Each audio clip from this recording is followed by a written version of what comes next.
সবাইকে আমার ইউটিউব চ্যানেলে স্বাগত জানাই। আজকে আমরা যে এক্সামটা হলো আপনাদের পাড়া শিক্ষকের যে আকলন পরীক্ষাটা হলো, ঠিক আছে। তো সেখান থেকে যে বাংলা কোশ্চেনগুলো ছিল 121 থেকে 150 পর্যন্ত, তো সেইগুলো অনেক লেট হলো আমার কোশ্চেন পেপারগুলো পেতে, ঠিক আছে। তাহলে এর অ্যান্সারগুলো একটু যদি আপনারা চেক করেন তাহলে ভালো হয়। সেই জন্য আমি অ্যান্সার কিটা করেছি। তো যারা চ্যানেলে নতুন এসেছেন অবশ্যই চ্যানেলটিকে সাবস্ক্রাইব করে থাকবেন। তাহলে কি হবে, এরপর যে জেটেট হবে, জেটেটের অলরেডি পড়াই শুরু হয়ে গেছে। 30-35টা ভিডিও অলরেডি আপলোড হয়ে গেছে। ওর পেড কোর্সও আছে। যারা এখনও পর্যন্ত জয়েনিং হতে পারেননি তারা সেখানে গিয়ে জয়েনিং হতে যদি চান তাহলে হয়ে যাবেন। অনেক কম ফিস আছে। আর যেভাবে এর অ্যান্সার কি বা এর যে পড়ার হয়েছিল বা যারা হোয়াটসঅ্যাপ মেসেজ করেছিল তাদেরকে আমি বলে দিয়েছি যে কি কি পড়তে হবে, একদম সেম টু সেম, বাস ওখান থেকেই উঠিয়ে দিয়ে দিয়েছে, ঠিক আছে। কিছুজন প্লেলিস্ট চেয়েছিল কিন্তু ছোট বড় অনেক কথা বলেছে কোনো টিচার, ঠিক আছে। ছোট বড় বলতে হয়তো 200 টাকা 100 টাকা তাদের মধ্যে অনেক বেশি হয়ে যেতেছিল, সেই জন্য কিন্তু আমি তাদেরকে এটা ভরসা দিয়েছিলাম যে এই ভিডিওগুলো সমস্ত যদি আপনারা দেখে যান তাহলে 30 কে 30 নাম্বার পেয়ে যাবেন। তো এগুলো প্রায় সেখান থেকে সমস্ত 30টা কোশ্চেনেই প্রায় ছিল। গ্রামারগুলো দুটো গ্রামার আশা করি বাদ ছিল, বাদ বলা যাবে না সেটা, ঠিক আছে। কোশ্চেনগুলো দেখুন তাহলেই বুঝতে পারবেন। তাহলে এখানে জেটেট আকলন এক্সাম বেঙ্গলি 5/1/2025 আজকের তারিখ। এখনই চেক করুন উত্তর বাংলা আকলন পরীক্ষা বাংলা অ্যান্সার কি। এখানে অ্যান্সার কি 1 to 5 জন্য, ঠিক আছে। 1 to 5 জন্য এখানে আমরা চেক করব। তাহলে এবার চলে আসা যায় কোশ্চেনের মধ্যে, ঠিক আছে। এটা আসছে আপনাদের যে কোশ্চেন পেপারের ফ্রন্ট পেজটা, নাহলে কারো বিশ্বাস হবে না, ঠিক আছে। এখানে 24 লেখা আছে, ঠিক আছে, কিন্তু 24-এ না, 1 to 5 24 না, এটি কিন্তু আজকের যে ডেট দেওয়া হলো 5/1/2025, ঠিক আছে। তাহলে আমরা কোশ্চেন পেপারগুলো এখন দেখে নিই। ফার্স্ট কোশ্চেন কী ছিল না, ভাগীরথীর উৎস সন্ধানে প্রবন্ধটি কার লেখা, ঠিক আছে। তাহলে এখানে কিন্তু এত সহজ কোশ্চেন এর আগেবারের যে অ্যান্সার কিটা যারা দেখেছেন তারাও কিন্তু অনেক কোশ্চেন ওই ভিডিওটার থেকেই, আমি 50% কোশ্চেন দেখছি ওই ভিডিওটার থেকেই আছে, ঠিক আছে। যারা ওটা ভালো করে দেখে গেছে তারাও কিন্তু অনেক ভালো রেজাল্ট হবে, তারা পাস করে বার হয়ে যাবে। তাহলে এর সঠিক উত্তর যদি আমরা দেখি তাহলে সঠিক উত্তর কি হবে না, রবীন্দ্রনাথ ঠাকুর, শরৎচন্দ্র চট্টোপাধ্যায়, বঙ্কিমচন্দ্রের আর জগদীশচন্দ্র বসু। তো এর সঠিক উত্তর যদি আমরা দেখি তাহলে কিন্তু হয়ে যাবে জগদীশচন্দ্র বসু, ডি নম্বর এর সঠিক উত্তর হয়ে যাবে, ঠিক আছে।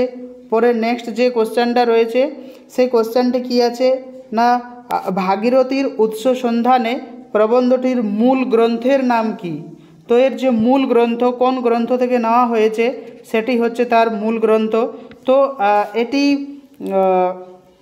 যে 10 ক্লাসের বইটি আছে সেই বইটিতে সমস্ত কিছু দেওয়া আছে, ঠিক আছে। এটির সঠিক উত্তর আমরা যদি দেখি তাহলে তার সঠিক উত্তর হয়ে যাবে অব্যক্ত, ঠিক আছে। এর সঠিক উত্তর হয়ে যাবে অব্যক্ত। নেক্সট যে কোশ্চেনটা রয়েছে সে কোশ্চেনটা কি, ঘর ও বাহির প্রবন্ধটি কার লেখা। তো ঘর ও বাহির প্রবন্ধটি লেখা হচ্ছে রবীন্দ্রনাথ ঠাকুর, ঠিক আছে, রবীন্দ্রনাথ ঠাকুরের লেখা, ঠিক আছে। এখানে তিনি যে তার ছোটোবেলার যে কাহিনী সেই কাহিনীটাকে ঘর ও বাহিরের মধ্যে তিনি প্রকাশ করেছেন। সেখানে তার যে ছেলে মানুষ কিভাবে তিনি বড় হয়েছিলেন সমস্ত কিছুই আছে এর কন্টেন্টের ভিডিও 5টা থেকে 6টা ভিডিও করা আছে পার্ট পার্ট, সেটি একবার দেখে নিলেন, তাহলে জীবনে আর সেটি ভোলার চান্স থাকবে না। এত সুন্দর করে বুঝিয়ে দিয়েছি, একবার গিয়ে দেখতে পারেন। নেক্সট রয়েছে কোশ্চেন, ঘর ও বাহির প্রবন্ধটি কোন মূল গ্রন্থ থেকে নেওয়া হয়েছে? এটি নেওয়া হয়েছে জীবন স্মৃতি। জীবন স্মৃতি, ঠিক আছে, এটি নেওয়া হয়েছে জীবন স্মৃতি থেকে। ঠিক আছে, খুব সহজ প্রশ্ন ছিল, যারা একটু পড়ে গেছেন তাদের 30 থাকবে, 30 থেকে 30ই থাকবে। ঠিক আছে, পরের কোশ্চেনটা আমরা একবার দেখি। পরের কোশ্চেনটা, বিদ্যাসাগর কাকে বলা হয়? ঠিক আছে, তো বিদ্যাসাগর 25 নম্বরের কোশ্চেনটা, তো ঈশ্বরচন্দ্র বিদ্যাসাগরকে বিদ্যাসাগর বলা হয়, সেটি সবাই আশা করি আপনারা জানেন। ঠিক আছে, নেক্সট রয়েছে কোশ্চেন। নেক্সট কোশ্চেন কী আছে না, বিদ্যাসাগরের মায়ের নাম কি ছিল? তো বিদ্যাসাগরের মায়ের নাম ছিল ভগবতী দেবী। ঠিক আছে, ভগবতী দেবী ছিলেন। নেক্সট কোশ্চেনটা রয়েছে 127 কি বলছে না, মহেশ গল্পটি কার লেখা? মহেশ গল্পটি কার লেখা না, মহেশ গল্পটি একটি আত্মরসিকতামূলক, সেটিতে অনেক হাসি তো বলা যাবে না, অনেক দুঃখ বা একটু রসিকতা ভাব আছে। ঠিক আছে, তো এটি লিখেছেন শরৎচন্দ্র চট্টোপাধ্যায়। ঠিক আছে, এটি লিখেছেন শরৎচন্দ্র চট্টোপাধ্যায়। নেক্সট যে কোশ্চেনটা রয়েছে সেই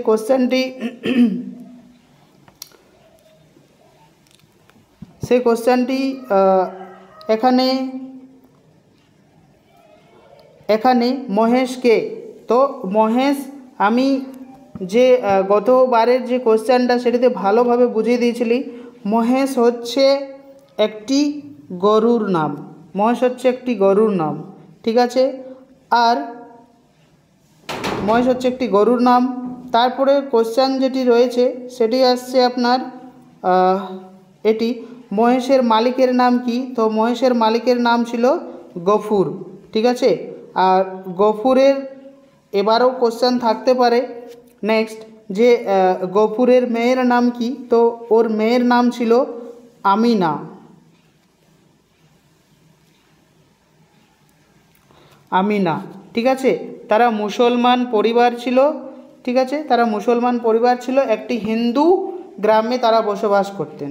খুব ভালো, এটিও করা আছে মহেশ গল্পটি, দুবার 3বার আমি ভিডিও বানিয়ে দিয়েছি, আপনারা গিয়ে সেখানে দেখতে পারেন, তাহলে কোনো সমস্যা রইবে না।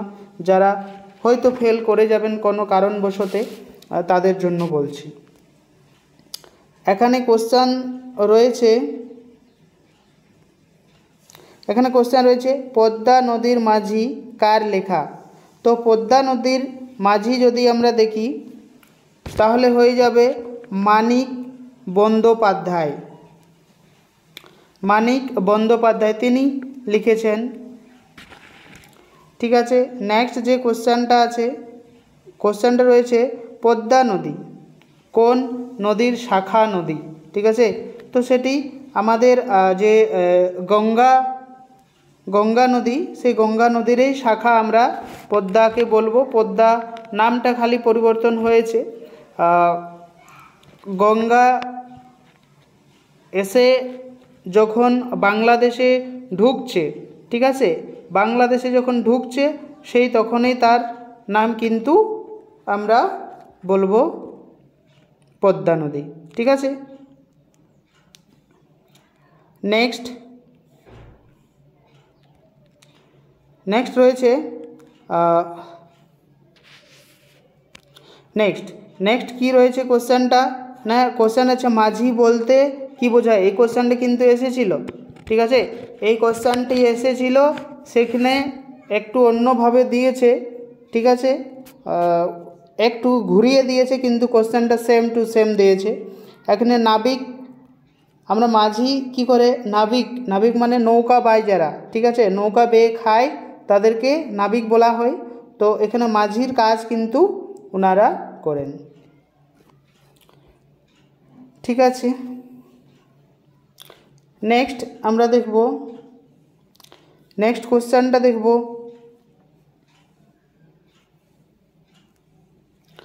অন্নপূর্ণা ও ঈশ্বর পাটিনী কবিতাটি কার লেখা? ঠিক আছে, তো অন্নপূর্ণা ও ঈশ্বর পাটনী সেটি যদি আমরা দেখি তাহলে এর সঠিক উত্তর কি হবে না, এর সঠিক উত্তর হয়ে যাবে রায় গুণাকর ভারতচন্দ্র।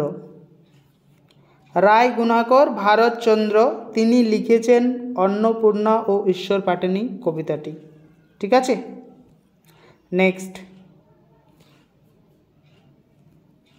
নেক্সট রয়েছে অন্নপূর্ণা ও ঈশ্বর পাটনী কবিতাটি কোন মূল কাব্যগ্রন্থ থেকে নেওয়া হয়েছে? তো সেটি আমরা যদি দেখি তাহলে সেটি যদি দেখি 134 নম্বর, সেটি চণ্ডীমণ্ডপ হবে না, মঙ্গল ধর্মমঙ্গল হবে না, মনসা মঙ্গল হবে না, অন্নদা মঙ্গল হবে তার সঠিক উত্তর। ঠিক আছে, নেক্সট রয়েছে যুগ সন্ধিক্ষণে কবি কাকে বলা হয়? তো এখানে রবীন্দ্রনাথ ঠাকুর। ঠিক আছে, কিন্তু আমরা যখন যুগ সন্ধিক্ষণের বলবো সেখানে কিন্তু একটা নতুন যুগের সাথে আর একটি পুরনো যুগের সাথে, মানে দুটো সময়ের সাথেই কিন্তু আমরা যদি দেখি তাহলে ঈশ্বরচন্দ্র বিদ্যাসাগরের হওয়ার সম্ভাবনাটা বেশি, কিন্তু এখানে অপশান কিন্তু নেই। ঠিক আছে, অপশান কিন্তু নেই, সেই জন্য কোশ্চেনটা কনফিউজের মধ্যে থাকছে, এবার আমাদের যে এক্সামটা যারা করাচ্ছেন, ঠিক আছে, তারা কোনটাকে বিশেষ ধরেছে, বিশেষ সেটাই হচ্ছে ব্যাপার, কোনটাকে অ্যান্সার কি হিসেবে তারা মানতে চাইছে সেটাই হচ্ছে ব্যাপার। রবীন্দ্রনাথ ঠাকুর, ভারতচন্দ্রকে, ঠিক আছে, এই দুজনের মধ্যেই হবে উত্তরটা তাদের অনুসারে, কিন্তু এমনিতে যদি আমরা দেখি তাহলে ঈশ্বরচন্দ্র বিদ্যাসাগর কিন্তু সঠিক উত্তর হওয়ার চান্স 99%, কিন্তু যিনারা কোশ্চেন সিলেক্ট করেছেন তাদের যেটা মন হবে তারা কিন্তু ওটাই রাইট দিবে, যাতে ভুল হোক যাতে তাতে ঠিক হোক। নেক্সট রয়েছে কোশ্চেন, কত সালে ভারতচন্দ্রের মৃত্যু হয়? মানে রায় গুণাকর ভারতচন্দ্র। ঠিক আছে, তো 1900 হবে না, এর সঠিক উত্তর হয়ে যাবে 1760। 1760 সালে তিনি জন্মগ্রহণ করেছিলেন। মৃত্যু। নেক্সট রয়েছে কোশ্চেন, ছাত্রধারা কার লেখা? তো ছাত্রধারা যদি আমরা দেখি তাহলে ছাত্রধারা যেটি সেটি কিন্তু এখানে কালিদাস রায়, কিন্তু কালিদাস রায় এখানে কিন্তু উত্তরের মধ্যে নেই। ঠিক আছে, তাহলে এর সঠিক উত্তর হয়ে যাবে ডি হবে। ঠিক আছে, কালিদাস রায়। 18 নম্বরের যে কোশ্চেনটা রয়েছে, 138 নম্বর, এখানে কোশ্চেন কি বলতে চাইছে না, ছেলেদের দল কবিতাটি কার লেখা? তো এখানে ছেলেদের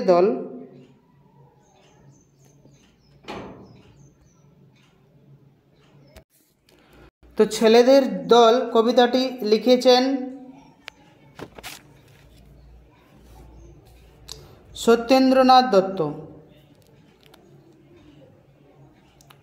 138 নম্বর। ঠিক আছে, তো এগুলোর মধ্যে কিন্তু কোনোটিই হবে না, এর সঠিক উত্তর হয়ে যাবে ডি, সত্যেন্দ্রনাথ দত্ত। ঠিক আছে, নেক্সট কোশ্চেনটা রয়েছে কান্ডারির হুঁশিয়ার কবিতাটি কার লেখা? কান্ডারির হুঁশিয়ার কবিতাটি কাজী নজরুল ইসলামের লেখা, তিনি লিখিয়েছেন এটি। নেক্সট রয়েছে কান্ডারির হুঁশিয়ার কবিতাটি কোন কাব্যগ্রন্থ থেকে নেওয়া হয়েছে? তো সেটি সর্বহারা, সর্বহারা থেকে নেওয়া হয়েছে কবিতাটি। সর্বহারা কাব্যগ্রন্থ থেকে কান্ডারির হুঁশিয়ার সেটি কিন্তু নেওয়া হয়েছে। নেক্সট রয়েছে কোশ্চেন, বিভীষণের প্রতি ইন্দ্রজিৎ কবিতাটি কার লেখা? তো এটি লিখেছেন মধুসূদন দত্তের, তিনি লিখেছেন। ঠিক আছে, চ্যানেলে যারা নতুন অবশ্যই চ্যানেলটিকে সাবস্ক্রাইব করে থাকবেন এবং জেটেটের জন্যে যে প্রিপারেশন করা হচ্ছে, অনেক ভিডিও আপলোড হয়ে গেছে, আমি ভিডিওর শুরুতেই বলেছি। ঠিক আছে, এখানে এই নাম্বারে আপনারা যোগাযোগ করবেন।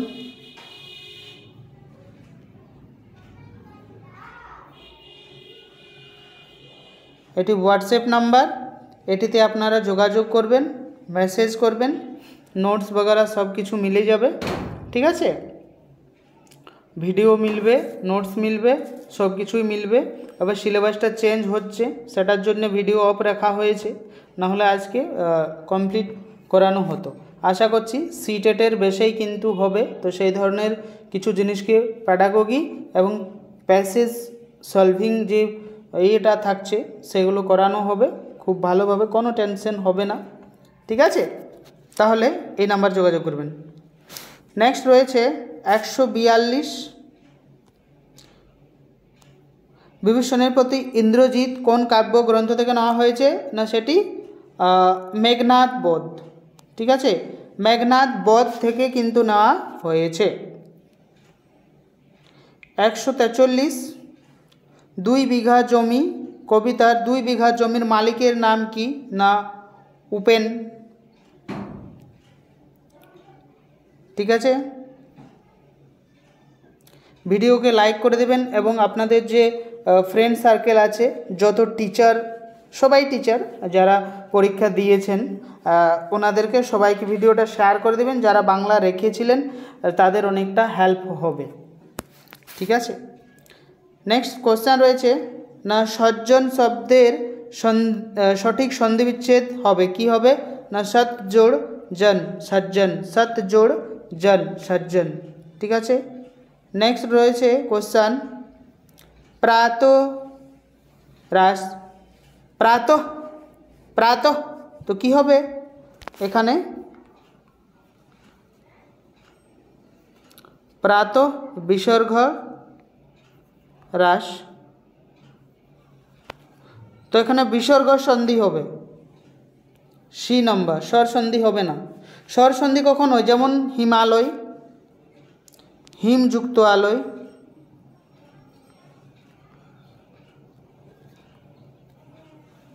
হিমযুক্ত আলয়, হিমালয়, এগুলো হয় স্বরসন্ধি, এটি স্বরসন্ধি হবে না। ঠিক আছে, এটি হয়ে যাবে বিসর্গর সন্ধি। বিসর্গর সন্ধি কী সন্ধি হবে? বিসর্গর সন্ধি, এটি হবে তার সঠিক উত্তর। নেক্সট রয়েছে ইন্দ্রজিৎ কোন সমাস? তো ইন্দ্রজিৎ হবে এগুলির মধ্যে কোনোটিই নয়, ও হয়ে যাবে তৎপুরুষ সমাস। ঠিক আছে, তৎপুরুষ সমাস হবে। নেক্সট রয়েছে আমি স্কুল যাই, সরল বাক্য, আমি স্কুল যাই সরল বাক্য, যৌগিক হবে না, কমা পূর্ণ কমা নেই এখানে, ও এবং অর অথবা কিছুই নেই, তাহলে এগুলো হবে না, এটি হবে তার সঠিক উত্তর। ঠিক আছে, নেক্সট রয়েছে এখানে গঙ্গাকে মর্তলোকে কে এনেছিল? না গঙ্গাকে যদি মর্তলোকে কেউ এনেছিলেন তিনি, তার নাম আমরা ভাগীরথী পাই। কি পাই? না ভাগীরথী। ঠিক আছে, নেক্সট কোশ্চেন রয়েছে ভাগীরথী কাকে বলা হয়? না ভাগীরথী, গঙ্গাকে ভাগীরথী বলা হয়। ঠিক আছে, ভাগীরথী গঙ্গাকে বলা হয়। যারা পাকুড়, সাহেবগঞ্জ এই ডিস্ট্রিক্ট থেকে আছেন তারা খুব ভালোভাবে জানবেন সেটা দিয়ে নদীটা এসেছে। ঠিক আছে, মুর্শিদাবাদ আমি একবার গিয়েছিলাম, সেখানে ভাগীরথী নদী দেখেছি। তো পাকুড় সামনে একদম, কিন্তু পাকুড় ডিস্ট্রিক্ট আমি যেতে পারিনি, কিন্তু ওখানে পৌঁছেছিলাম ভাগীরথী নদীর। ওখানে স্নান টান করেছি 14ই জানুয়ারি 2015 গিয়েছিলাম কিছু কাজে একটি স্যারের সাথে, সেখানে কিন্তু আমি চান টান করেছি। হাজারদুয়ারিও গেছি সেই সময়ে। ঠিক আছে, তারপর নেক্সট লাস্ট কোশ্চান, একটি কোশ্চান রয়েছে 115। তার আগে সবাইকে অনুরোধ, যত শিক্ষক শিক্ষিকা যারা দেখছেন ভিডিও, চ্যানেলটিকে সাবস্ক্রাইব করে দেবেন, লাইক করে দেবেন এবং কমেন্টে অবশ্যই জানাবেন যে আপনারা 30-এর মধ্যে কত পেয়েছেন। এবং কারো যদি কোনো কোশ্চেন কনফিউশন থাকে তাহলে যে হোয়াটসঅ্যাপ নাম্বার দিয়েছি সেই হোয়াটসঅ্যাপ নাম্বারে ফটো তুলে বা স্ক্রিনশট করে আমাকে ভেজবেন। যদি কোনো সমস্যা থাকে বুঝতে বা কোনো সমস্যা, তাহলে সেটি স্ক্রিনশট করে আমাকে হোয়াটসঅ্যাপ নাম্বারে মেসেজ করে দেবেন। আমি যথাসম্ভব সেটা সমাধান করার চেষ্টা করব। আরও যদি কিছু কোশ্চেন থাকে সেই হোয়াটসঅ্যাপ নাম্বারে কিন্তু সেই কোশ্চেনগুলো পাঠাবার চেষ্টা করবেন। যতটা সম্ভব আমি আপনাদের হেল্প করব। ঠিক আছে, তাহলে লাস্ট কোশ্চেন আজকে ভিডিওকে শেয়ার और লাইক দিবেন প্লিজ। লাস্ট কোশ্চেন কি বলছে না, এটি দারুণ কোশ্চেন, দেখে যান।